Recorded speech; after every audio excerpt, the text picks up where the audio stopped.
We're now going to talk about Michigan Sportsmen Against Hunger. I've got Ray Rustem with us. He's the assistant to the chief. Ray, welcome to the show. Thank you.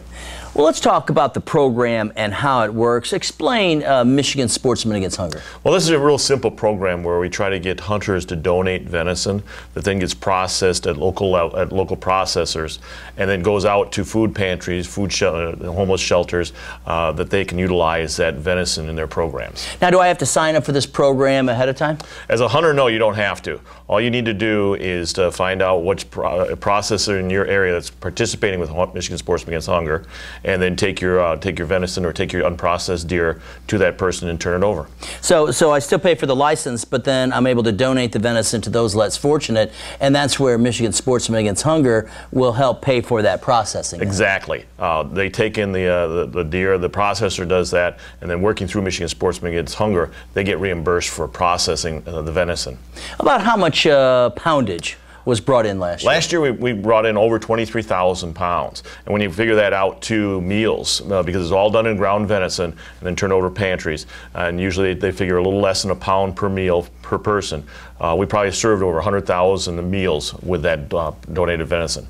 Well, one of the things I like about it is, I'm affiliated with the Branch Area Food Pantry down in the Coldwater area, and it seemed like venison donations were up last year, and hopefully that's a good sign for the economy and also more hunters getting out in the woods. Right, that's exactly what we want to do. The neat thing about this too is if you're like me, or you probably have a couple licenses on you, probably maybe 1 or 2 doe permits, and you get your venison, and a lot of times most hunters will stop after they get that one deer. They don't know what they're going to do with another deer for their freezer.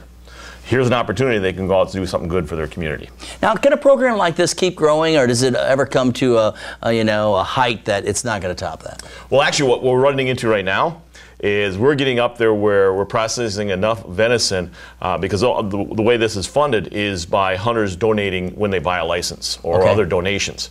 We're running into the point now where we're maxing out on the amount of venison that we can process with the money that we have coming in. And so we need to start getting more donations, more people to donate to Michigan Sportsmen Against Hunger so we can continue and increase processing. So that is something that I would give money to that particular program, and then that money is used to help with the processing. Is that how it's working? Yeah, you can do it a couple different ways. First is when you buy a license, you tell the licensed vendor, you say, I want to make a donation to Michigan Sportsmen Against Hunger, and you can make your donation there. If for some reason you forget that, or if you already bought your licenses, you can go on to the Michigan e-store and make a donation through that process. There's a thing called Feeding the Hungry. Make a donation to that. That goes to Michigan Sportsmen Against Hunger. Or you can make a donation directly to Michigan Sportsmen Against Hunger. You know, it's just a great program. Again, I talk about our area because I'm very familiar. We had a number of people that, you can get, a turkey at Thanksgiving, or you can get a ham or something like that through the food pantry as part of our big holiday gift baskets. But we had a lot of people say, no, I'll take the venison. Yeah. So it is something that people desire. Anything else about the program or what people can do right now?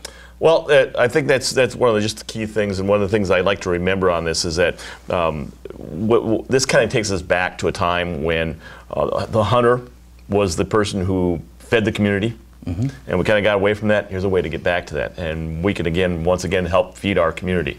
Ray, great program. Thanks for being with us. Thank you. Ray Rustem, he's the assistant to the chief here with the DNR, and we've been talking about the Michigan Sportsmen Against Hunger program.